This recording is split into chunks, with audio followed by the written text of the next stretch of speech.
Muy pero muy buenos días para cada uno de ustedes, nuestros amigos, suscriptores, oyentes, quizá vienen por primera vez aquí al canal. Les mandamos un fuerte abrazo, un saludo de un buen día, que hayan iniciado muy bien la semana, que Dios sea con ustedes. Queremos darle las gracias a aquellos que nos están apoyando en el crecimiento del canal. Cada vez nos están apoyando con más vistas, con más suscriptores.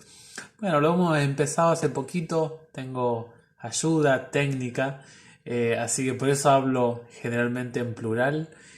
Lo hemos empezado con el objetivo de ayudar, de crecer espiritualmente para el Señor, mediante la tecnología, lo virtual, así que ese es el objetivo principal. Queremos extenderle una invitación si es la primera vez que usted, que vos te acercás, se acerca al canal, que puedan suscribirse. Hemos hecho videos con mucho esfuerzo, con dedicación.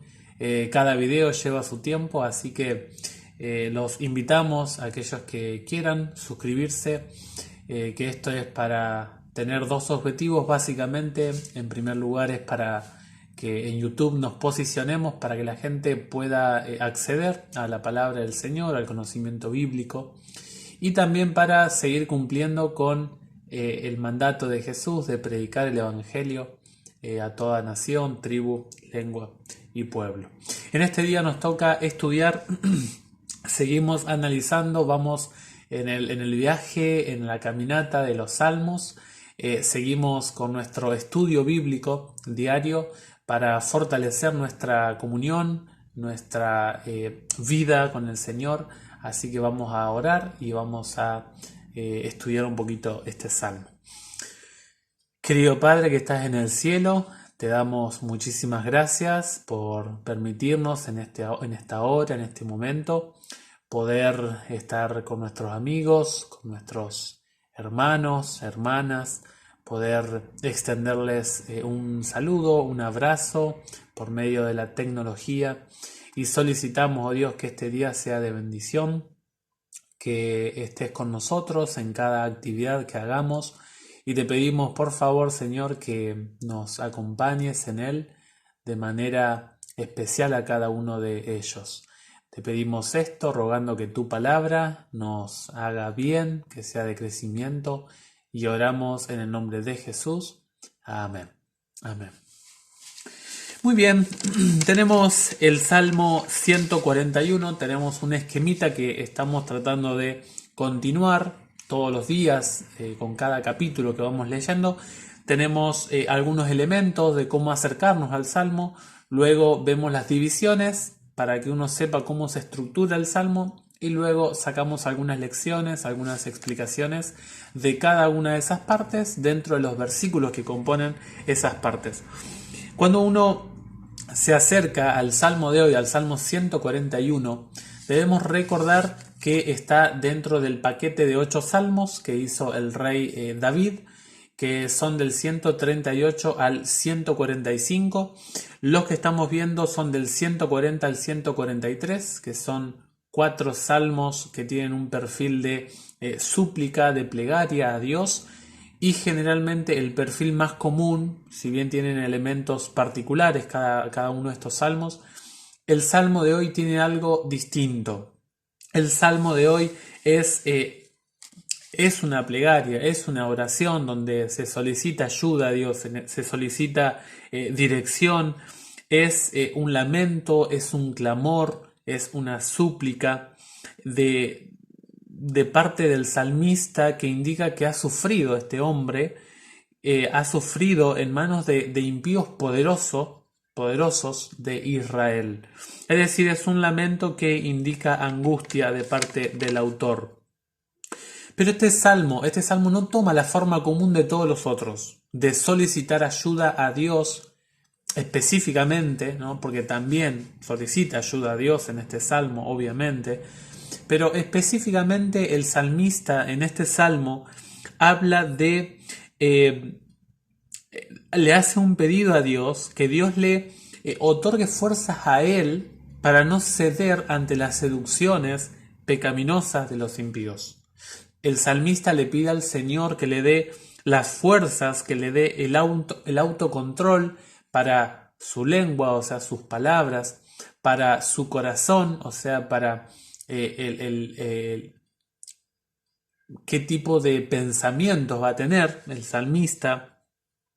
También evitar andar en las prácticas de esta gente mala y a su vez no hacerse cómplice de estos seres humanos que andan en el camino del mal. O sea, la petición va en dirección de solicitar a Dios la capacidad de tener dominio propio, de poder saber cuándo decir que no, cuándo decir que sí, cuándo callar, cuándo conducir los pensamientos.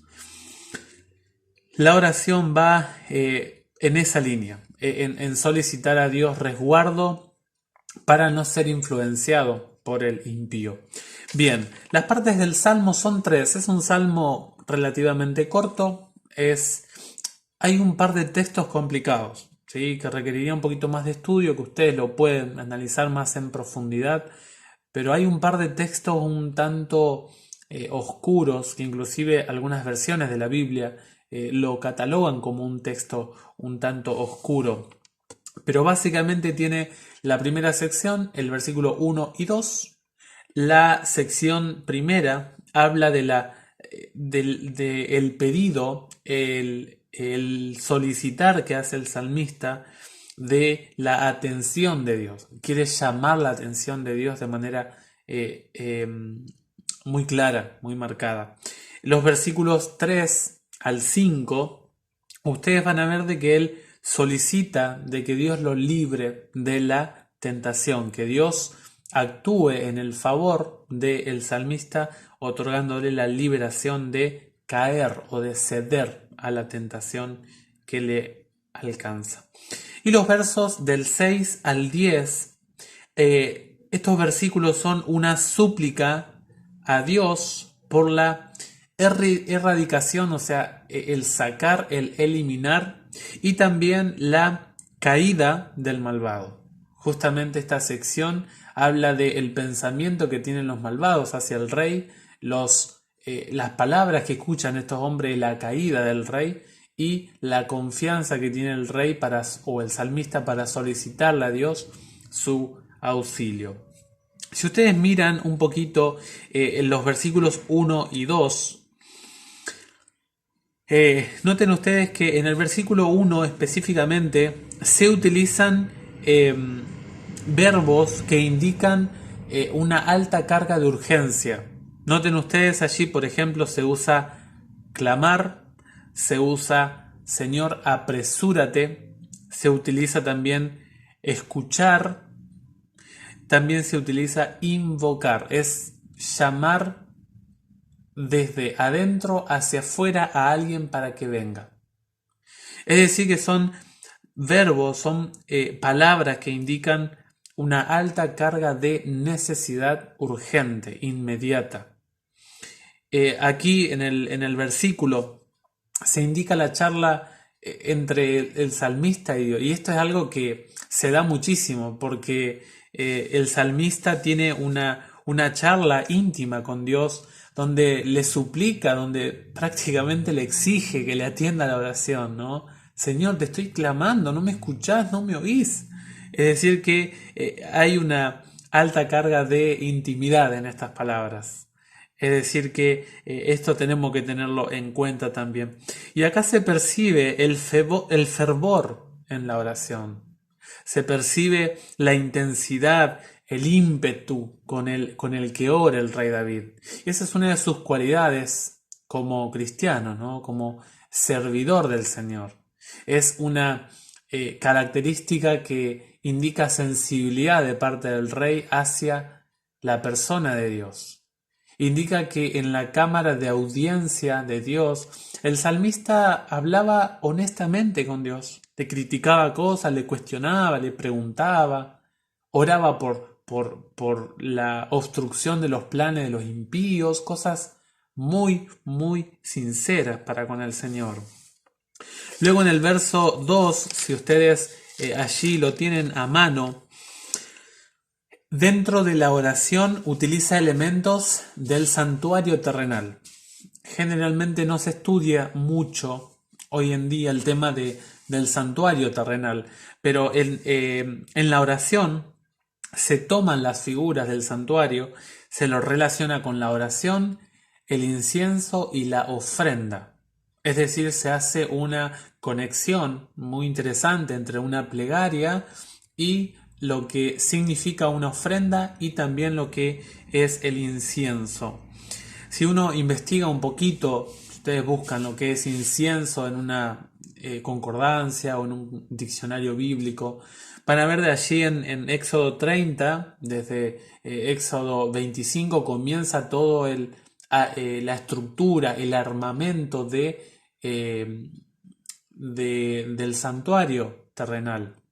Y saben ustedes que allí, por ejemplo, en Éxodo 30 se habla específicamente de el incienso.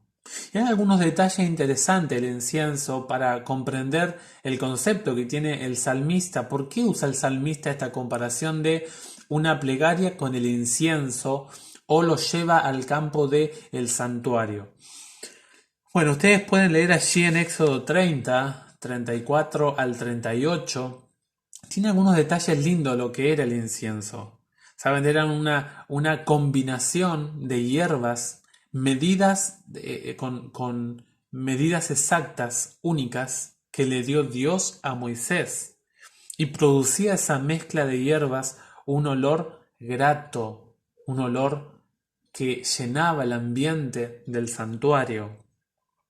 Esta mezcla de hierbas se debía hacer con mucho cuidado, con mucha precaución y con total reverencia. Si ustedes miran esta práctica de colocar incienso, era una práctica diaria. Se colocaba incienso cada día, por la mañana y por la tarde. Por la mañana y por la tarde. Eso es una alusión a la oración. Indica esto es lo que es la palabra tamid, continuo, que tiene relación a la actividad continua en relación a diferentes partes del santuario, como por ejemplo el incienso también. En Éxodo 30 dice que era una mezcla pura y santa, es decir, una mezcla exclusiva para el servicio a Dios. Es más, dice la Biblia que era un perfume santo, un perfume único. Dios le dijo a Moisés que a nadie de la congregación se le ocurra hacer un perfume semejante a este o igual. Si alguien lo hace, directamente quedará desechado del pueblo mío. Es decir, que Dios le pidió a Moisés que sea exclusivamente un perfume utilizado para la actividad del santuario. Por lo tanto, era una combinación de hierbas que surgía o emanaba un olor grato que era sola y exclusivamente empleado en el santuario. El incienso representaba los méritos y la intercesión de Cristo, representa su perfecta justicia. Es lo único que puede hacer el culto de los seres humanos aceptable a Dios. Es decir, que el salmista compara la constancia en la oración, la pureza y cada sacrificio era entregado con una ofrenda que acompañaba una entrega voluntaria, ¿no?, para el Señor. Es decir, que esta comparación de orar y entregar ofrenda es una entrega voluntaria, es una constancia en la vida de el salmista y esa relación íntima entre la oración, el santuario y la ofrenda que está dentro del santuario. Luego viene la segunda parte, que es los versículos 3 al 5. Si ustedes lo tienen allí a mano, Aquí ya empieza una charla de parte del salmista reconociendo sus tendencias pecaminosas, su naturaleza mala hacia el pecado. Por eso evoca la figura, acá el salmista conecta la tarea de un atalaya o de un guardia. Saben ustedes, estos guardias, estos atalayas, daban avisos de diferentes peligros o personas o animales que se acercaran a la ciudad. Estaban en diferentes lugares, podían estar en el muro de la ciudad o en la torre de vigilancia. Y saben ustedes que el salmista le solicita ayuda a Dios para poder tener asistencia divina a la hora de emitir palabra.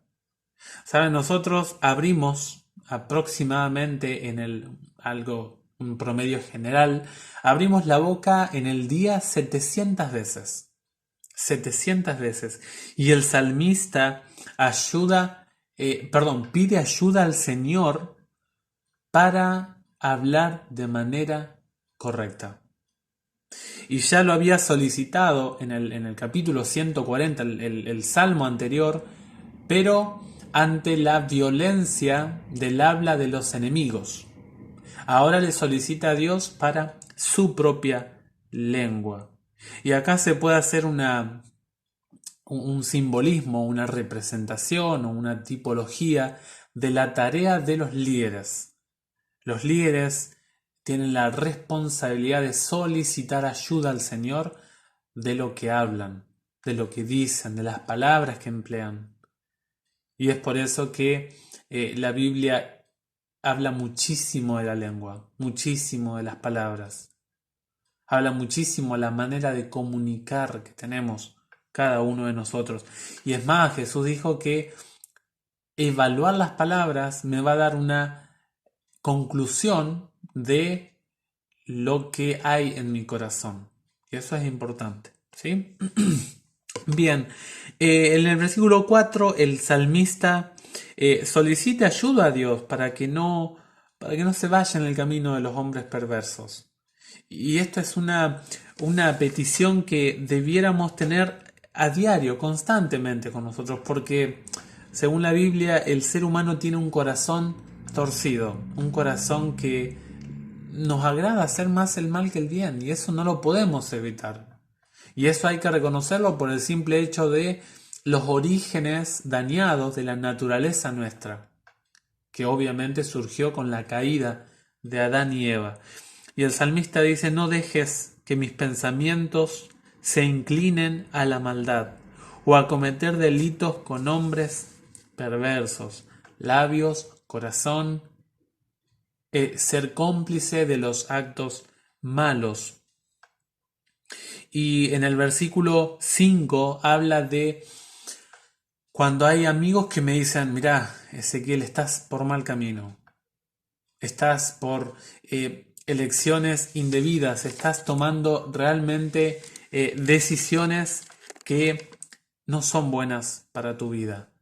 Y el salmista dice que es mejor un consejo que quizá me incomode un poco de alguien justo, de alguien que camina con el Señor, que andar tranquilamente con los malvados. Es decir, que el salmista prefiere una orientación, quizá un reto, un llamado de atención, una exhortación de alguien que anda en los caminos del Señor. Y a su vez habla de que le ayude el Señor a no comer con los malvados.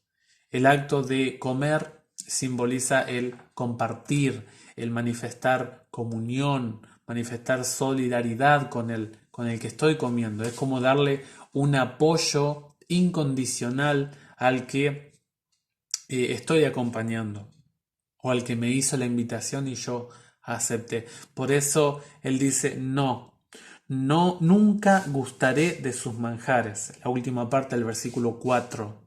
No voy a disfrutar de su comida, no voy a apoyarlo en su andar. No, dice el salmista. En los versículos 6 al 10, noten ustedes que se ve que había algunos líderes políticos que habían escuchado la situación del salmista. Se ve que se había corrido el chisme.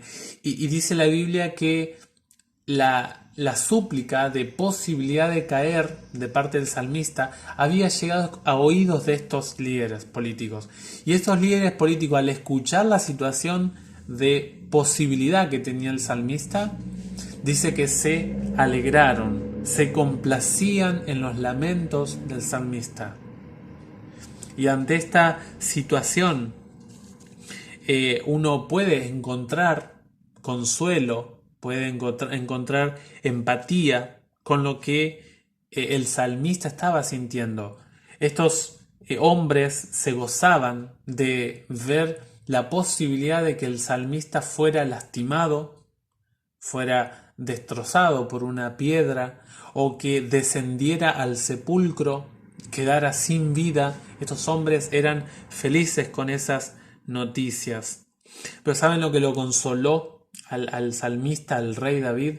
Fue tener los ojos puestos en el Señor. El versículo 8 dice, pero, o sea, todo está mal, me miran mal, saben de mi situación, pero mi solución, mi consuelo es poner los ojos en el Señor. Y ahí está la clave, mis hermanos, mis amigos. Ahí está el punto central de la vida cristiana. ¿Por qué? Porque por eso muchos se van de la vida cristiana, porque empiezan a mirar al costado, empiezan a mirar al líder, al pastor, al anciano, empiezan a mirar tal o cual y quitan su mirada de Dios. No colocan su mirada fija en el Señor y eso provoca de que todos los chismes, los comentarios, las malas acciones, las malas elecciones que uno ve en los otros, me influyan en mi vida personal. El salmista dijo, Señor, tengo problemas, tengo situación difícil, yo te solicito en oración que me ayudes a encaminar mis tendencias pecaminosas. Por eso no me dejes indefenso, dice el versículo 8. El Señor está para acompañarnos en esas situaciones difíciles.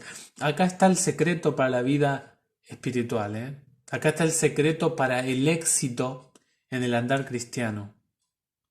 Está la fortaleza para esos momentos difíciles. Si uno se deja guiar por los pecados, por el andar errado o errante de mi hermano, de mi hermana, de tal o cual líder, tarde o temprano dejaré a mi Dios. Porque la clave de la vida cristiana está en observar lo que me dice el Señor en la Biblia y luego mirar a Dios, mirar a Cristo. Esa es la clave. Si no, uno va a tener problemas. Y le pide protección al Señor. Le hace una súplica de que lo proteja del que planifica el mal. Y todo tipo de trampas que pueda hacer el malo para el salmista. Es decir, que así como en el Salmo 140 era el libertador, el Salmo 141 también el salmista le solicita liberación a Dios. Y finalmente el versículo 10 nuevamente repite el salmista que el que anda en mal camino, también esa maldad que está originándose en su persona va a afectarlo a él también. El mal no solamente afecta al destinatario, que sin Dios seguramente no va a alcanzar, sino que además afecta, lastima a quien la origina, a quien la planifica. Por lo tanto, el malvado, el maligno, el que está de parte del equipo contrario al Dios de los cielos, al contrario del bien, tarde o temprano va a ser alcanzado también por su maldad. Por eso el salmista nos invita a confiar en el Señor, nos invita a clamar en el Señor, nos invita a suplicarle a Dios por nuestras debilidades pecaminosas. Ahora, para eso se necesita humildad, se precisa de honestidad, de transparencia para solicitar sanidad a Dios. Es como el enfermo que va al médico y no quiere ser sanado. No lo va a sanar el médico. No porque el médico no tenga la sanidad, sino porque el paciente no tiene el deseo de que la sanidad llegue a su vida. Ojalá que la sanidad de Dios, la restauración de Dios, la aceptemos, que reconozcamos nuestras tendencias pecaminosas, que el Señor nos dé la fuerza para resistir esas tendencias que uno tiene, esas debilidades que uno le llevan a el pecado, y que el Señor nos guíe por el camino del bien. Yo deseo que Dios les bendiga en este día, que tengan un hermoso día con el Señor, que sean muy pero muy bendecidos, y recuerden suscribirse al canal Enseñanza Bíblica. Les pedimos por favor, no con un ánimo de interés, sino con el deseo de contarle a la gente acerca de lo lindo que es la vida cristiana, descubrir en los salmos cómo adorar al Señor, cómo hablar con Él para el bien de quien lo está escuchando. Si quieres suscribirte, puedes hacerlo. Invita a tus amigos y vamos juntos creciendo con el canal. Si tienes algún pedido de oración, algún deseo especial, particular o alguna pregunta, no dudes en escribir tanto al mail de manera privada o en algún comentario. Desde ya les mandamos desde el canal Enseñanza Bíblica un fuerte abrazo. Dios les bendiga y que tengan muy, pero muy lindo lunes.